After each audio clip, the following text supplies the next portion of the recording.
Bonsoir, merci de nous rejoindre pour ce nouveau rendez-vous de l'économie. On est en direct sur Canal Algérie pour la semaine éco. Alors pour le thème de ce soir, nous avons choisi de vous parler de ce constat, un constat sans appel du président de la République en Conseil des ministres à propos d'un relâchement au travail de certaines parties concernant les problèmes de pénurie et de régulation des prix sur le marché national. Le président ordonne l'urgence de déterminer les responsabilités et rappelle par là même le devoir du fonctionnaire qui consiste à être au service des citoyens.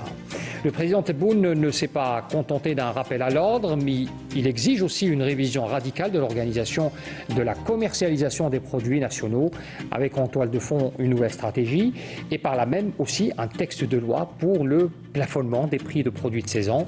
Et justement à ce propos, le thème que nous allons vous proposer ce soir concerne l'utilisation, peut-être un moyen qu'on pourrait proposer, et c'est l'utilisation de la technologie et entre autres l'intelligence artificielle comme outil de régulation et de contrôle, ainsi que d'anticipation sur le comportement du consommateur algérien, un outil efficace qui a déjà fait ses preuves dans plusieurs pays, aux États-Unis, en Chine également, et qui connaît aussi une montée fulgurante dans l'utilisation de l'intelligence artificielle. Voilà donc la thématique que nous allons discuter ce soir avec mes invités autour de ce plateau. J'ai le plaisir d'avoir avec moi Idir Nasser Belkbir. Alors Idir Nasser Belkbir, vous êtes consultant en marketing et en management également. Merci d'avoir accepté cette invitation. Merci à vous pour l'invitation. Juste à côté de vous, nous avons également le plaisir d'avoir avec nous le professeur Ahmed Gessoum. Alors Ahmed Gessoum, vous êtes professeur à l'École supérieure d'intelligence artificielle et de mathématiques à Alger. Merci d'être avec nous également. Merci pour votre invitation et bonsoir à tous les téléspectateurs et téléspectatrices de Canal Alger. Merci à vous. Et puis en face, j'ai le plaisir également d'avoir avec moi Brahim Gendouzi, expert en économie, professeur également d'économie et de commerce à l'université Tizi Ouzou. Merci d'être avec nous, vous êtes un habitué et c'est toujours un plaisir de vous avoir avec nous sur le plateau. Merci pour l'invitation. Et puis notre consultant, Mohamed Achir, docteur en géoéconomie, pour la précision, et consultant de la chaîne pour les questions économiques et financières d'ACI. Monsieur Achir également d'être avec nous sur le plateau. C'est moi qui vous remercie. Alors première question pour lancer ce débat, d'abord un état des lieux, on le fait rapidement avec nos deux économistes qui sont à ma droite. C'est une véritable préoccupation, monsieur Gendouzi, qu'avait affiché le président de la République face à ces dysfonctionnements constatés dans la gestion du commerce et de l'approvisionnement des produits en Algérie. Votre avis sur la question? C'est un constat qui est nécessaire aujourd'hui pour pouvoir trouver des solutions efficaces? Tout d'abord, lorsqu'on parle de prix, le prix en économie, c'est un indice de rareté. Le prix permet de déterminer les conditions de production, les conditions de la demande des consommateurs. Et le prix, généralement, doit être stabilisé pour éviter les différents écarts, les distorsions entre marchés, entre régions et aussi du point de vue des consommateurs. Donc la stabilité des prix est une préoccupation de tout le temps des pouvoirs publics et par conséquent, lorsque les prix s'envolent, il y a lieu de s'inquiéter, aussi bien par rapport au pouvoir d'achat des citoyens, mais également par rapport au fonctionnement d'une économie, parce que dès qu'un prix est décalé par rapport à une réalité économique et sociale, il y a une répercussion sur d'autres activités, sur l'investissement, sur la production. Donc la préoccupation, la stabilisation des prix est nécessaire, elle est primordiale. Il faut aller dans On se souviendra bien sûr d'un exemple précis, notamment les produits de saison. On a en parlé il y a quelques semaines, si ce n'est ces derniers jours, de la pomme qui a vu son prix exploser sur le marché. Certaines variétés de pommes à qui on avait remarqué le prix de la pomme qui avoisinait un peu les prix des produits qu'on importait à l'époque. Aujourd'hui, est-ce que le plafonnement des prix est nécessaire? Justement, dans certains cas, on sait que c'est une mesure provisoire pour essayer de rééquilibrer un peu les prix, comme vous le disiez à l'instant, sur le marché. Est-ce qu'aujourd'hui, le plafonnement est une solution efficace? Je pense que dans une conjoncture comme celle qu'il y a actuellement en Algérie, il y a déjà des prix de produits de première nécessité qui sont déjà plafonnés puisqu'ils sont subventionnés par l'État. Oui. Et l'exemple le plus récent, c'est le café. Mais ça, c'est le café, c'est un cas particulier parce qu'il est totalement importé de l'étranger. Mais sinon, les produits nationaux. Maintenant nationaux, lorsqu'il y a un dysfonctionnement constaté, et dans un souci de défendre l'intérêt des consommateurs, le plafonnement des prix peut être une solution provisoire dans une conjoncture particulière, parce que sinon, le code de commerce en Algérie, le code de la concurrence, fait que les prix sont libres. C'est l'article 4 du Voilà, code qui détermine la liberté des prix. C'est la concurrence, mis à part les produits dont l'État se prend en charge et subventionne pour des raisons d'équité sociale, etc. Je pense que maintenant, la difficulté sur le terrain qu'il y aura si on arrive à plafonner un grand nombre de produits, c'est comment le faire sur le terrain. Parce que beaucoup de textes de droit existent en matière de concurrence, en matière de pratiques commerciales, en matière de sanctions de la spéculation. Mais comment faire sur le terrain pour mettre en application ces aspects-là? Et c'est pour cette raison, justement, cette émission nous permet d'aborder des solutions innovantes. Ce sont des pistes, peut-être des réflexions. Du recours aux bases de données, une meilleure connaissance du marché, des comportements du consommateur, les conditions de production, de distribution. Et je pense que l'intelligence artificielle peut donner lieu à des logiciels ou des modèles qu'on mettra en application au fur et à mesure. Mais sinon, aller dans ce sens-là, trouver des solutions, je pense que c'est ce qui est nécessaire.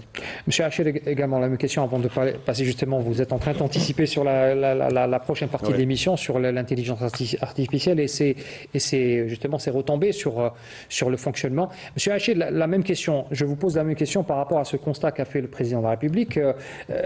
Il y a encore des épisodes de dysfonctionnement qui reviennent de temps à autre, de pénurie. On parle de pénurie, on parle aussi d'envolée de certains prix injustifiés. Les produits de saison, par exemple, avec une surabondance, mais le prix qui reste vraiment immaîtrisable. Votre analyse sur la question? Oui, tout à fait. On l'a remarqué plusieurs fois. Donc il y a une volatilité des prix.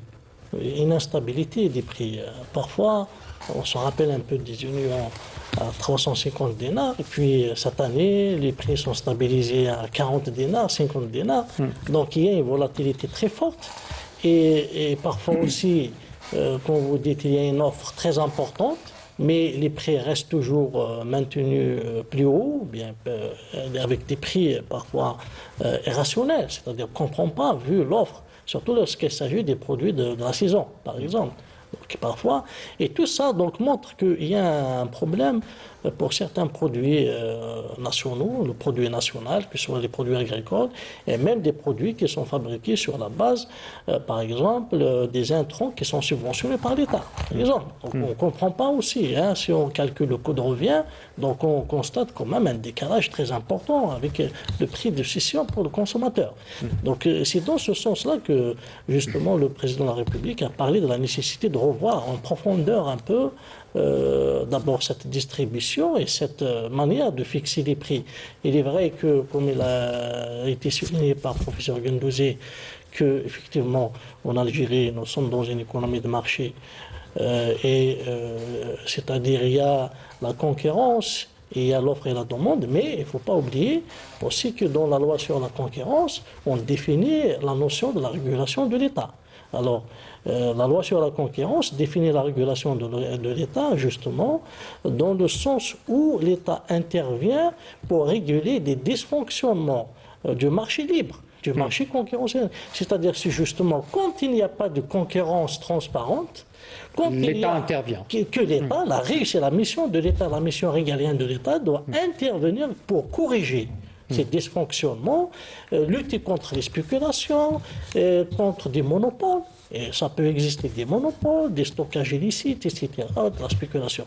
Donc c'est la mission fondamentale de l'État régalien, de l'État régulateur, de réguler les prix comptent au bien de surveiller même certains prix, surtout les prix qui sont même les prix des produits finis, fabriqués sur la base des intrants subventionnés, ou même les produits bien sûr agricoles quand il s'agit de constater des prix anormalement élevé sur le marché. Donc c'est la mission de l'État de réguler le marché, de surveiller la transparence des marchés et d'assurer une concurrence loyale et d'éviter toute forme de concurrence déloyale. Donc ce que nous avons constaté effectivement, c'est que sur les marchés en Algérie, on a une volatilité importante des prix. On ne comprend pas. Par façon d'explication, oui. Parfois, à la veille d'une fête de l'Aïd, on a une augmentation vertigineuse des prix. Hein. Et puis, 2 jours, 3 jours après, ça descend.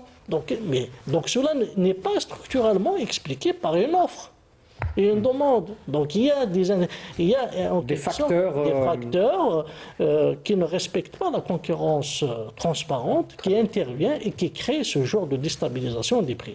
Donc c'est le rôle de l'État de réguler et maintenant effectivement il faudrait prévoir encore d'autres moyens innovants pour... Alors les moyens innovants justement, on va en parler puisque c'est le thème et c'est cette piste qu'on voudrait justement discuter avec nos invités sur la faisabilité de cette la faisabilité, c'est déjà fait. Hein. Dans certains pays, ça fonctionne déjà. Pourquoi pas chez nous, en Algérie?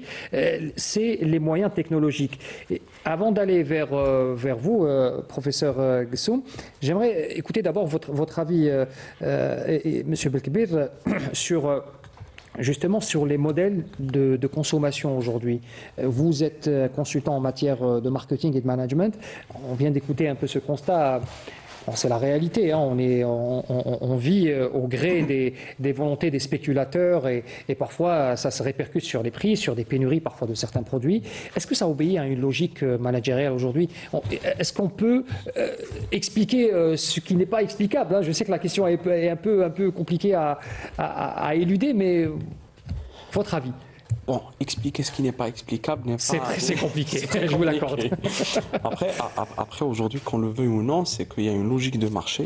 Ce que vous avez parfaitement dit, c'est qu'aujourd'hui, quand vous prenez le consommateur algérien n'est pas déconnecté de son environnement.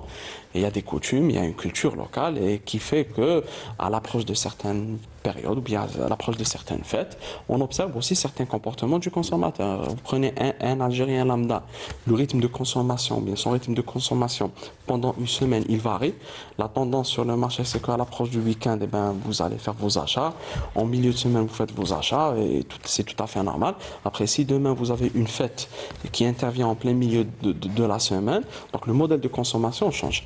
Après, quand vous avez aussi un autre paramètre, c'est que ce modèle de consommation n'est pas lié à un seul individu, mais c'est aussi des millions d'Algériens qui observent aussi la même démarche. Si vous prenez, je vous donne un petit exemple, si vous prenez certains, on est en soirée, donc si on prenait certains plats, si on est de la richta ou certains produits de grande consommation, et bien pendant les périodes de fête, on a une fête, le produit, il est produit en abondance sur le marché, et donc automatiquement, il y a une forte demande par rapport à ce volet-là. Donc là, le problème n'est pas là. Aujourd'hui, c'est que le consommateur algérien, et c'est ça un peu la logique du marché, c'est qu'il y a une autorégulation qui va se faire automatiquement, que ce soit du côté de la production. Vous savez parfaitement que durant certaines périodes, le consommateur a certains besoins et il augmente son achat par rapport à un volet, ben, automatiquement cela se fait. Prenez même dans l'industrie, pendant la période estivale, vous avez des industriels qui renforcent les capacités de production parce qu'on le sait très bien, pendant la période estivale, on consomme plus d'eau, plus de boissons gazeuses, plus de jus. Et donc ça, c'est quelque chose d'automatique et tout. Vous prenez aujourd'hui dans la supply chain ou bien dans la chaîne logistique, vous avez des industriels qui font leurs calculs sur la base de la période, parce qu'elle est belle pendant la période de Ramadan, et ben automatiquement, il y a un pic de la consommation, donc on commence à préparer. Là, il y a une logique. Maintenant, si on revient à la problématique de base qui est citée et dont on discute aujourd'hui, c'est qu'aujourd'hui, les anomalies qu'on est en train d'observer sur le marché, et le président l'a si bien dit, c'est que par moment, on ne sait pas, est-ce que c'est des anomalies qui interviennent parce qu'on n'arrive pas à maîtriser toute la chaîne de valeur, ou parce qu'à un certain moment, par absence peut-être d'expertise ou de compétences avérées ou de consultation, parce que là aujourd'hui les solutions existent, c'est souvent quand on ne maîtrise pas un volet, eh ben on observe ce type d'anomalie, et c'est ce qu'on dit souvent, faire de chez LRT, dans le sens Ce sont des ondes d'ombre par exemple. Il y a des ondes d'ombre, il y a des anomalies, on n'arrive pas à les toucher du doigt parce qu'on ne connaît pas, peut-être qu'on ne maîtrise pas les bons mécanismes, et c'est là, et d'ailleurs c'est pour cela que d'ailleurs dans le dernier Conseil des ministres, c'est trois Trois départements. Trois ouais. départements, trois ministères qui sont directement touchés, l'industrie, l'agriculture et le commerce, pour leur dire, écoutez, faites le job. Coordonner le travail. Et essayer de définir ensemble une démarche commune. Alors par justement, rapport à cela. j'aimerais justement aborder le vif du sujet, c'est-à-dire que est-ce que aujourd'hui l'intelligence artificielle peut être cette solution qui pourrait justement faire la différence et peut-être nous faire éviter ces dysfonctionnements. Et nous avons le plaisir de vous avoir avec nous, encore une fois, professeur Ahmed Gessoum. Je rappelle, vous êtes professeur à l'École supérieure d'intelligence artificielle. Est-ce qu'aujourd'hui, l'IA peut jouer ce rôle déterminant qu'on attend justement d'elle, cette correction des dysfonctionnements qui persistent, hein, notamment dans ce rôle régulateur que recherche l'État aujourd'hui? Bismillahirrahmanirrahim. Merci donc pour l'invitation. Il faut rappeler déjà que l'IA est une révolution en plein essor dans le monde. Nous passons d'un marché mondial de 200 milliards de dollars 2023, prévu pour atteindre 300 milliards de dollars cette année, et à 2 000 milliards de dollars en 2030, à l'horizon de 2030. Donc c'est en plein essor dans tous les domaines. Agriculture, industrie, logistique, chaîne d'approvisionnement, santé, éducation, etc. etc. Maintenant, pour faire un focus sur la problématique des prix, à mon avis, ce qui est important, c'est d'essayer de collecter les données. Notre collègue M. Belkbir parlait de tendances selon les périodes de l'année, selon les festivités, etc.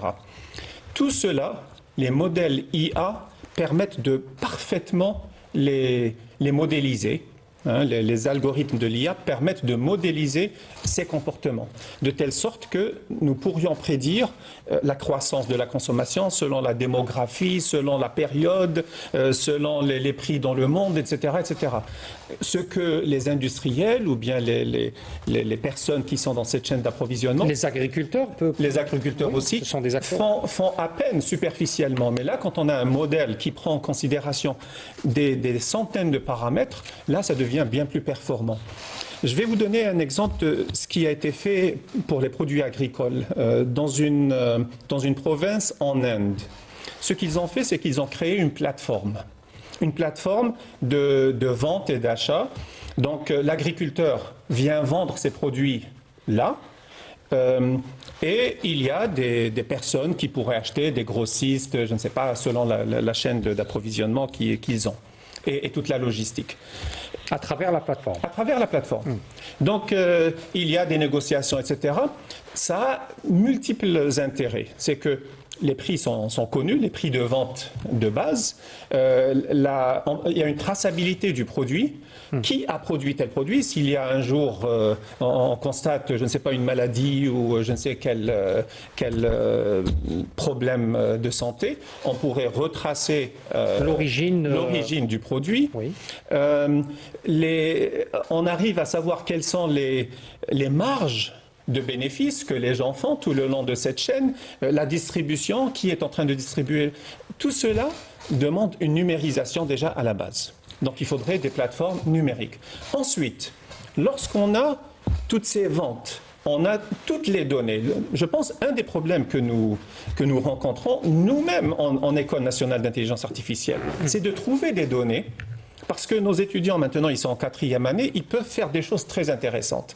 Il nous faut des données, mais les données, c'est très difficile de les avoir. Donc, je vous prends l'exemple. Par exemple, on parlait hors antenne tout à l'heure sur cette opération de recensement qui a été menée par le ministère de l'Agriculture, qui a été faite pendant cet été. Oui. Est-ce qu'aujourd'hui, ces données peuvent constituer une base solide pour créer des modèles, justement, d'algorithmes pour une gestion? Par exemple, on pourrait peut-être anticiper sur les quantités de production. On prend l'exemple de la pomme de terre, par exemple, en Algérie. Il y a tout un système de gestion de la pomme de terre avec du stockage et tout. Est-ce qu'aujourd'hui, on est capable en Algérie de créer cette plateforme, comme vous le disiez à l'instant, et de gérer ces paramètres-là? Elle est tout à fait à la portée des compétences algériennes. je dirais même des étudiants algériens. Nous pouvons créer de telles plateformes. Ces données-là sont extrêmement importantes. Je pense que c'est une étape très intéressante de collecter de telles données. Ça permet de bien analyser la situation réelle, par exemple que ce soit en production agricole, en fruits, je ne sais pas, en volaille, suivre. Vous savez, les puces électroniques qui sont en train d'être placées sur le bovin, le cheptel, etc. Aussi, c'est extrêmement important. Non seulement pouvons-nous savoir exactement quelle est la richesse nationale, mais nous pouvons aussi suivre à l'aide de différents algorithmes les maladies, le comportement du cheptel, des animaux, etc. S'il y a une maladie qui commence à se propager, la limiter très rapidement. Vous pouvez faire des choses extraordinaires en utilisant l'intelligence artificielle et l'intervention peut être très rapide. Et donc, on peut prédire, on peut diagnostiquer des problèmes, on peut prédire des ventes, on peut prédire des demandes et on peut stabiliser les prix de cette manière-là. Imaginez qu'il y ait des plateformes qui collectent des données, des algorithmes d'intelligence artificielle qui analysent les aspects agricoles. Et on peut faire énormément avec... C'est-à-dire que c'est un modèle qu'on pourrait appliquer à plusieurs secteurs, à l'industrie... Partout. Oui. Et on peut en remontant toutes ces données-là, ça devient un tableau de décision. Parfois, c'est une décision rapide. Il y a une maladie, vous avez des images de drones, on reconnaît à l'aide d'imagerie intelligente, etc. On reconnaît qu'il y a une maladie, des insectes, immédiatement, il y a un traitement dans cette région-là et ça stoppe. Il y a énormément de choses que l'on peut faire. J'aimerais justement écouter l'avis de l'économiste, M. Gendouzi, sur l'utilisation de l'IA. C'est très passionnant, votre intervention sur la question. On parle d'abord donc de détection précoce, notamment sur certains aspects de la production, l'optimisation des chaînes d'approvisionnement, prédiction de la demande, l'automatisation des processus. J'ai un peu noté toutes les étapes qu'on pourrait gagner avec l'application d'algorithmes issus de l'intelligence artificielle. Il y a aussi l'analyse des prix. C'est ce qui nous motive un peu avec l'urgence de revoir un peu certains modes de fonctionnement. Et puis il y a le contrôle de qualité. C'est un gain énorme que nous offre la technologie aujourd'hui. Oui, effectivement, la première préoccupation, c'est dans la production. Il faut arriver à une production suffisante pour réguler un marché en termes de quantité, en termes de réponse à une demande. Les conditions de production sont tout d'abord fondamentales parce que l'Algérie s'inscrit dans une logique de sécurité alimentaire. Il faut un maximum d'efforts pour la production. Parce que produire les biens alimentaires, c'est tout un écosystème qui va de ceux qui sont sur le terrain, les flahs, les intermédiaires, parce qu'ils jouent un rôle important. Il ne faut pas oublier que les centres de production en Algérie ne sont pas aussi les centres de consommation. Donc il y a un aspect logistique qui est fondamental, qu'il faut maîtriser. Et en l'absence de données, cette logistique qui échappe plus ou moins au contrôle a fait que nous sommes dans un système de distorsion des prix. D'une wilaya à une autre, d'un marché à un autre, il y a des différences de prix parce que ce n'est pas les mêmes intervenants, ce n'est pas la même logistique, etc. Donc on est toujours en train de parler des facteurs... dans les contrôles de qualité, les calibrages, l'emballage, les conditions de transport, etc. Donc ces paramètres-là, si on arrive à avoir une base de données ou des bases de données, si les différentes institutions de l'État font des recoupements, coordonnent leurs actions, on peut constituer une base de données à partir de laquelle, comme disait le professeur Boussoum, constituer des modèles, des plateformes, des modèles de logistique qui permettent d'optimiser la distribution des produits et avoir une maîtrise en amont sur le système des prix. Alors justement, la maîtrise en amont, parce qu'on a toujours la tendance d'aller en aval la solution de certaines solutions, par exemple aller vers le contrôle, aller sur le terrain. On peut gagner énormément de temps et gagner énormément d'argent en intervenant en aval grâce à la technologie. Justement, on en parlait il y a un instant.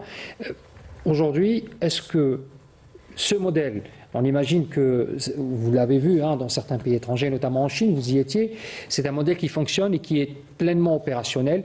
On peut le faire dès demain. C'est quelque chose qui est à notre portée. Oui, tout à fait, c'est faisable. Nous avons les compétences pour justement généraliser ces outils d'information, surtout de l'intelligence artificielle, de plateformiser. Hein, c'est la logique de plateformisation. D'ailleurs, maintenant, on parle même du capitalisme de plateforme. C'est-à-dire obliger tous les opérateurs de passer par une plateforme. Bien sûr, les plateformes, c'est très important. Et puis, avec ces robots qui nous font gagner beaucoup de temps dans l'analyse, le traitement de données, etc., et dégager des conclusions rapidement. Donc, c'est des outils d'aide à la décision extraordinaires. Mais il faut commencer par le commencement. C'est produire des banques de données nationales. Justement, l'État algérien, il vient justement de lancer un projet très important, à savoir le data center. Donc, un centre de données, c'est très très important parce qu'il faut des moyens pour le stockage, le traitement des données, etc. Mais aussi, il faut revenir même aux fondamentaux aussi de la traçabilité. Quand on prend le commerce en Algérie, c'est vrai, il y a des efforts qui se font, par exemple, en termes de registre de commerce électronique. Et il y a des un guichet unique, il y a certaines facilitations qui... Et il y a les impôts aussi qui sont en train de mettre des plateformes, du bayet, etc. Mais il faut tracer, si on prend la loi sur la concurrence, sur la loi sur les règles et pratiques commerciales, la facturation, par exemple, est obligatoire. Donc on doit tracer avec la facturation parce qu'il faut tracer toutes les transactions. Mais justement, lorsque vous parlez de facturation, si nous fonctionnons avec le modèle de plateforme, je pense qu'à un moment donné, la facturation, c'est-à-dire que c'est une traçabilité et qui se fera d'elle-même. Mais bien sûr, il faut toujours identifier. Il faut identifier, tracer. Ça, c'est très, très important. C'est la base. Et arriver justement à construire un système d'information nationale. C'est-à-dire il faut qu'il y ait ces bases de données. Très bien. Si on n'a pas cette matière première, en tout cas c'est une matière première pour après les autres outils, donc c'est ça qui va améliorer les politiques publiques. Parce que maintenant, les pouvoirs publics veulent améliorer la qualité de la régulation aussi, en mettant les moyens modernes. Le président l'a clairement demandé, hein, il faut revoir un peu cette stratégie de régulation. Parce que même ces outils doivent aussi, même le coût de revient. C'est très important de connaître le coût de revient. Mais parce que pour faire l'arbitrage, s'il y a une concurrence déloyale, il faut connaître aussi les coûts de revient. Donc, la gestion des fraudes aussi. Mais bien sûr. Monsieur Belkbel, justement, je sais que la question de l'intégration de l'intelligence artificielle vous tient très à cœur. Hein. Tout à l'heure, je vous ai posé la question pour nous expliquer quelque chose d'inexplicable. Aujourd'hui, je vous donne l'occasion de nous dire tout le bien que vous pensez de l'utilisation de cette technologie. Je pense que les collègues ici présents ont parfaitement dit les choses sur les bienfaits d'utiliser la technologie. Mais il y a un point qui vous interpelle. Qui éveille ma curiosité. Et qui m'interpelle, c'est qu'aujourd'hui, certes, si on parle ou bien si on veut évoquer la décision politique, elle est là. Et on le voit depuis les 5 dernières années. Là, je pense que la question est tracée, qu'il y a une décision, qu'il y a une vision. C'était une priorité affichée par le président de la République. Qui a été initiée par le président de la République à son arrivée au début et qui a été reconduite. Donc ce point-là, il est clair, net et précis. Donc il n'y a pas lieu de discuter sur ce volet-là. Mais moi, ce qui m'intéresse le plus aujourd'hui, c'est qu'on parle de l'utilisation des solutions, mais on a du mal aussi à un certain moment.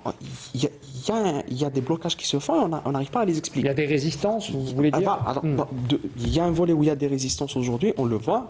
Par moment, il y a des décisions qui sont prises, mais en termes d'application, ça prend du temps.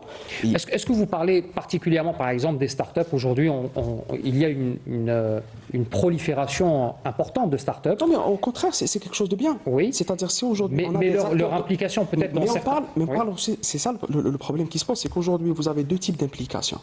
Si on veut aller vers ces solutions et ces nouvelles technologies au niveau des différentes structures ministérielles ou bien au niveau des groupes industriels ou autres, que ce soit au niveau du secteur, principalement au niveau du secteur public, parce qu'au niveau du secteur privé, ils ont plus de leviers.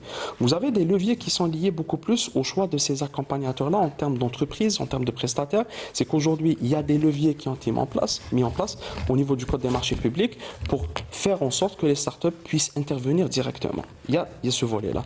Il y a un autre volet aujourd'hui sur lequel on doit se pencher réellement et on doit trancher dans la question, c'est l'intégration des compétences au niveau de ces structures-là, au niveau de ces structures ministérielles. Aujourd'hui, on a besoin d'équipes et de compétences. On a le volet formation. Chaque année, vous prenez les différents établissements qui forment de la compétence. Donc, la question de la formation aujourd'hui n'est plus à poser. C'est qu'on a les différentes infrastructures qui sont là, qui sont à former. Il y a le pôle technologique de Sidi Abdallah, donc ce volet-là. Mais comment intégrer ces compétences? Donc c'est l'accès qui pose problème? Et c'est là où aujourd'hui, il doit y avoir une réforme au niveau des administrations publiques par rapport à l'intégration de ces compétences-là. C'est qu'aujourd'hui, vous prenez un étudiant qui est fraîchement diplômé et qui, quand il voit le périmètre qui s'offre à lui, il y a des facilités qui ont été faites, notamment sur le volet bourse par rapport à l'étudiant, pour renforcer un peu ce volet-là. Mais aujourd'hui, on prend un cas pratique. Un étudiant qui est diplômé d'une grande école qui a fait de l'IA ou de l'informatique ou d'autres métiers qui sont liés à la technologie, quand il se retrouve face aux différentes administrations, c'est quel est le rôle et quelle est la place de cet acteur-là. En l'occurrence, le sujet qui nous intéresse aujourd'hui, c'est justement comment on pourrait proposer des solutions intelligentes pour la régulation, notamment sur le marché. Aujourd'hui, il y a beaucoup de jeunes qui proposent des solutions dans ce sens. Il y a des jeunes qui proposent des solutions, mais comment aujourd'hui, et là c'est le point qui doit être évoqué aussi, comment intégrer ces jeunes-là au niveau des administrations.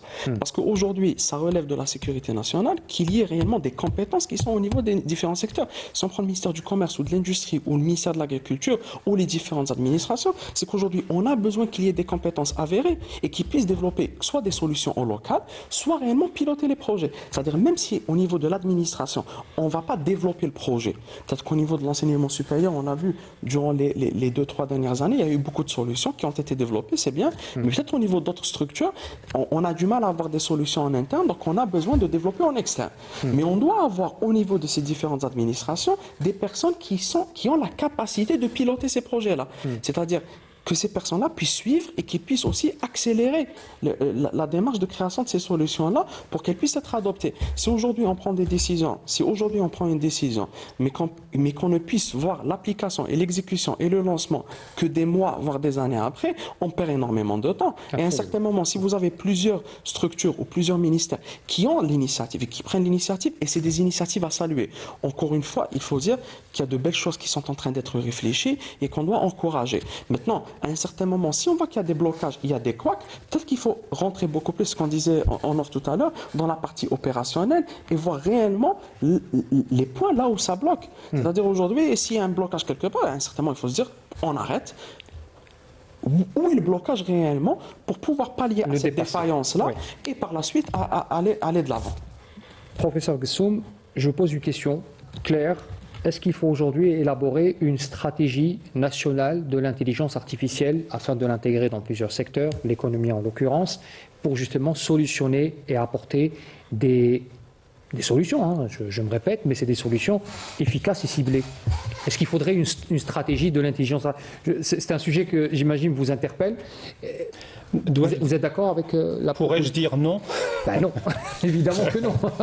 Je dirais non parce que pour la simple raison qu'elle existe, la stratégie nationale. Et j'ai eu l'honneur de chapeauter un petit peu l'effort il y a eu un workshop de plus de 150 experts en intelligence artificielle. On a travaillé sur le rapport par la suite. Et le livre blanc de l'intelligence artificielle en Algérie existe depuis fin 2019. Le workshop a été fait en décembre 2019 et le livre blanc était prêt en février 2020 et il a été présenté, je l'ai présenté moi-même devant 6 ministres, en février 2021. Donc, il existe au niveau du ministère de l'Enseignement supérieur. Avec les objectifs. Avec les objectifs des différents secteurs, des échéances, des indicateurs de performance, etc. Donc, ce qui nous chagrine un petit peu, c'est que la décision politique au plus haut niveau existe. Là, on est tous d'accord. Il y a eu un travail qui a été fait, une élaboration d'une stratégie nationale. Maintenant, il faut traduire cela en des programmes. Lorsque vous avez une décision politique qui est claire, nette et précise, lorsque vous avez une stratégie nationale qui est définie, elle vaut ce qu'elle vaut, mais je pense que ça peut être un bon début. Elle est à parfaire. Et elle est à parfaire. Bien sûr. Et ensuite, ça doit être traduit en des programmes qui doivent prendre en considération les différents ministères, les différentes compétences, etc., etc. Maintenant, il faut commencer, comme l'a mentionné notre collègue, par un bon data center.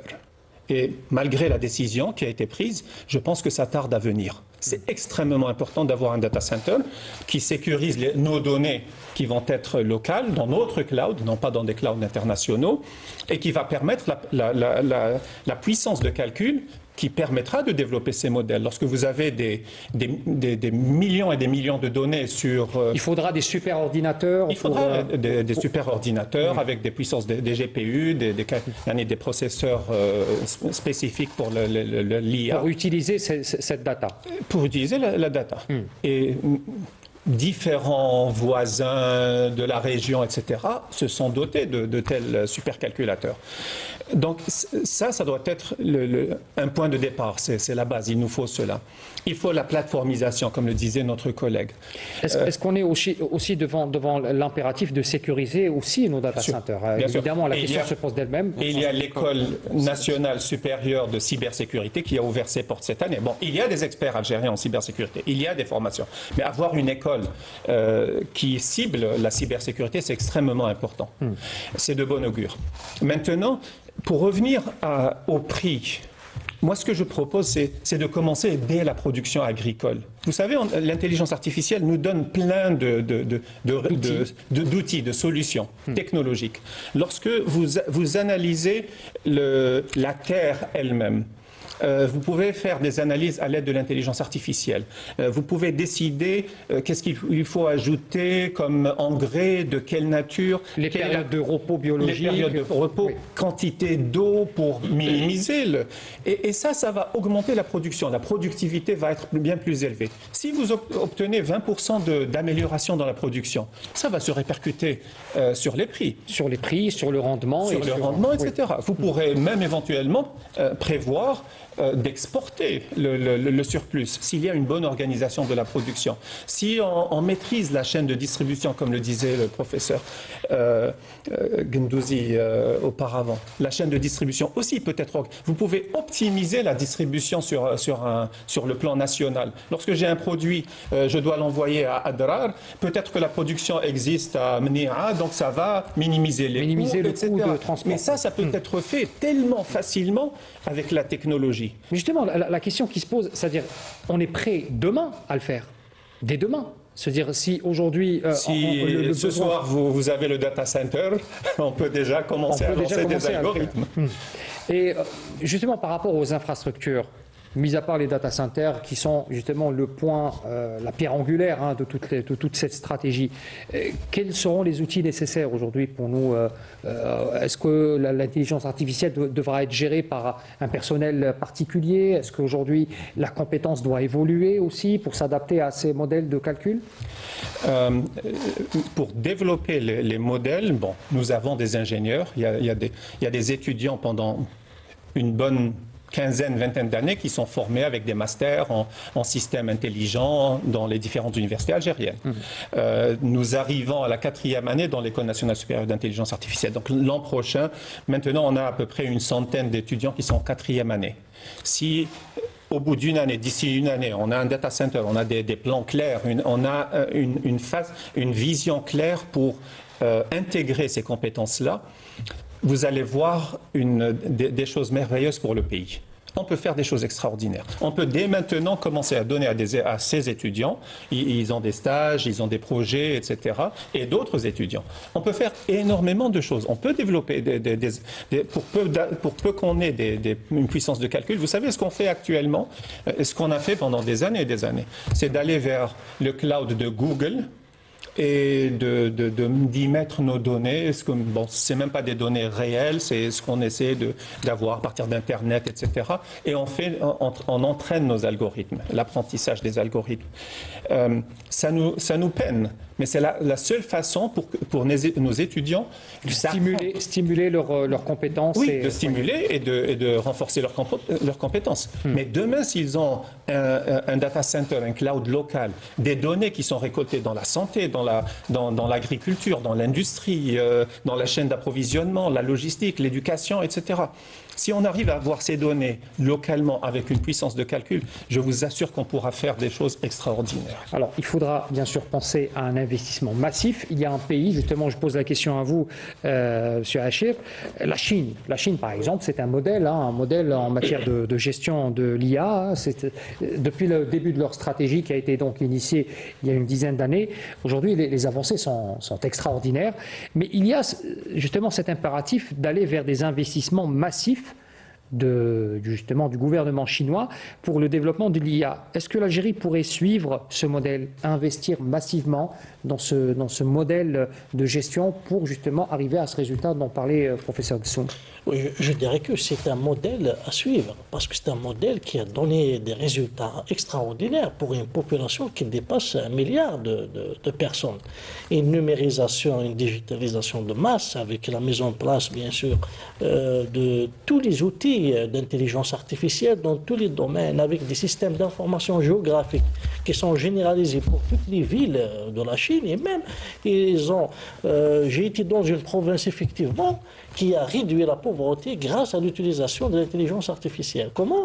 Ils utilisent les outils d'intelligence artificielle pour cibler les personnes nécessiteuses dans les transferts sociaux.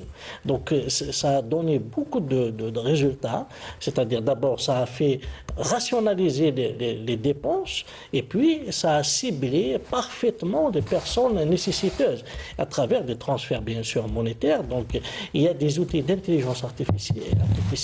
Bien sûr c'est un algorithme qui aide justement à mieux cibler. Et ça a été appliqué même dans certains pays africains, avec des institutions internationales, pour mieux cibler dans la question des subventions, par exemple, réduire la pauvreté. D'ailleurs, il y a même un article, pas un rapport de la Banque mondiale, sur le rôle de la numérisation dans la réduction de la pauvreté. Donc, il y a un impact, et quand on parle de la numérisation, c'est aussi ces outils d'intelligence artificielle. C'est-à-dire, juste pour revenir à la question sur les investissements. Donc, les investissements, là, effectivement, en Chine, par exemple, il y a une stratégie nationale du gouvernement chinois avec des acteurs publics et des acteurs privés. Même les acteurs privés sont sollicités. Bien sûr, mais ont été aidés par les pouvoirs publics, parce que ça rentre dans le cadre de la stratégie nationale de digitalisation. Et c'est une digitalisation de masse. C'est-à-dire, on ne peut pas parler de cash en Chine, hein. Ça n'existe pas de cash en Chine. Tout est digitalisé et justement, si on revient même aux problèmes sous-jacents, à la distribution, au manque de contrôle des prix, etc. Parce que nous avons aussi le problème de numérisation dans notre pays. Parce que si on prend par exemple le cash, le dernier rapport de la Banque d'Algérie, juillet 2024, il parle d'environ 8200 milliards de dinars qui circulent en monnaie fiduciaire hors banque. Ça, c'est énorme. Donc ça aussi, ça peut peser sur l'inflation, enfin, ça crée des problèmes pour l'économie, parce que c'est un manque à gagner, en tout cas pour le système financier, parce que c'est de l'argent qui n'est pas forcément bancarisé et qui circule, bien sûr, sans facturation. Je reviens au problème de facturation. Donc, la numérisation, ou bien la digitalisation, donc tout ça, y compris dans le système de paiement électronique, le e-commerce, etc. Donc, ça aide énormément, pas seulement donc, à moderniser les systèmes, mais aussi à créer du développement. C'est-à-dire l'efficacité dans la croissance, ça crée la contribution, c'est vérifié en tout cas, oui, la contribution de ces outils innovants, digitalisation, intelligence artificielle, dans les gains de productivité. Les gains de productivité, c'est-à-dire dans le secteur agricole, dans le secteur industriel, partout, dans tous les secteurs. Professeur Gendouzi, même question. Est-ce que l'Algérie aujourd'hui, est-ce que la question s'impose à elle d'investir de manière massive et de donner les moyens justement à ses compétences de pouvoir prendre le relais, peut-être pas prendre le relais, mais intégrer des solutions différentes, des solutions en amont. Est-ce que l'investissement aujourd'hui est une question cruciale dans ce domaine-là ? Tout à fait. Il y a lieu de faire ressortir la question de la transversalité. L'intelligence artificielle est transversale. Tous les secteurs d'activité sont concernés, toute la société est concernée. Deuxième hypothèse, il y a un problème dans l'organisation. Il faut changer d'organisation, comme disait notre ami Blekbir. C'est une nouvelle organisation qu'il faut incruster à la société algérienne, à l'économie algérienne, pour pouvoir absorber les apports de l'intelligence artificielle et, troisièmement, aller vers l'investissement effectivement parce qu'il y a le hard qu'il faut prendre en charge. C'est essentiel. Et puis tous les logiciels qui suivent, tout ce que font les étudiants en créant des logiciels pour pouvoir asseoir cette stratégie de numérisation, de digitalisation et d'introduction de l'intelligence artificielle. Parce que il y a l'amont de l'activité économique qui est fondamentale, c'est la production tout d'abord, qu'elle soit agricole ou industrielle. C'est l'écosystème à travers les différents opérateurs, qui soient les flahs, les entreprises, les intermédiaires, tout ce qui touche à la logistique. Et puis cette nouveauté qui est dans l'organisation, dans la transversalité, dans l'investissement qui doit être un effort collectif pour pouvoir aller vers ces solutions innovantes. Monsieur Belkbir, il y a une autre question qui s'impose d'elle-même. Aujourd'hui, est-ce que nous avons des modèles d'anticipation sur le comportement des consommateurs? C'est très important aussi, car c'est une donnée où vous me disiez hors antenne qu'il y avait des méthodes pour la collecte de données sur comment va se comporter un consommateur X, par exemple, à telle date. Et cela nous permettrait aussi d'avoir une visibilité beaucoup plus précise sur la gestion des marchés, comment maîtriser les prix, comment approvisionner de manière très correcte les consommateurs à des moments précis. Vous savez, il y a quelques semaines, voire quelques mois de cela, j'avais entendu au niveau c'était au niveau de la radio, qu'il y avait des réflexions sur le fait d'aller sur de la grande distribution et en réalité faire en sorte que la grande distribution soit aujourd'hui un levier majeur, que ce soit à travers des centrales d'achat, que ce soit aussi à travers la grande distribution qui est au plus près, de faire en sorte que le citoyen aujourd'hui, en termes d'achat, s'approvisionne auprès de ces grandes surfaces-là et qu'on puisse réellement professionnaliser ce volet-là. Et là, c'est un levier majeur parce qu'à travers les tickets de caisse, juste à titre d'exemple, vous avez des données et vous avez un nombre de données qui est très important. Vous pouvez, en une journée, si vous avez la possibilité réellement d'interconnecter et de gérer ce flux de données qui est très important, notamment, comme l'a dit si bien professeur Ghissoum, à travers une bonne infrastructure, et ben on pourra à un certain moment pouvoir définir en réalité quel est le modèle de consommation en Algérie. Parce qu'aujourd'hui, même par rapport à certaines études de marché, nous le voyons malheureusement sur le marché qu'il y a des industriels qui se lancent, mais qui sont aussi dans une approche qui repose peu sur de la data, sur de la donnée, mais sur une certaine approximation, sur des tendances, sur certaines études de marché, mais c'est des études de marché qui sont faites sur des échantillons qui peuvent être représentatifs en termes d'études, mais qui ne sont pas peut-être représentatifs en termes de réalité du terrain. Parce que, sur la pertinence, c'est représentatif, oui, quand vous me dites on a questionné tant de milliers de personnes et qu'on a segmenté sur ce volet, oui, c'est bien, sur papier c'est représentatif. Maintenant, sur le terrain, et en termes de société algérienne, est-ce que c'est réellement représentatif, oui ou non? Et plus on est en train d'apprendre. Nous avons aussi, vous me permettrez de dire qu'il y a aussi des modèles de consommation différents entre le nord du pays. Il y a une population au nord qui consomme différemment que. Pas autant. Vous prenez juste Alger-Ouest, Alger-Est. Vous avez des tendances de consommation qui sont très différentes. Là maintenant, le nord et le sud, l'est et l'ouest. Je prends une seule ville, une wilaya, en l'occurrence Alger, avec 6 millions d'habitants, et je vais la segmenter entre l'Est et l'Ouest. Vous allez voir que sur certains produits agroalimentaires, il y a des tendances qui sont très différentes. Et c'est ce qui explique aujourd'hui, même sur la nature de l'approvisionnement, même par rapport à ces industriels-là, ils préfèrent une région par rapport à une autre parce qu'ils le voient en termes de vente.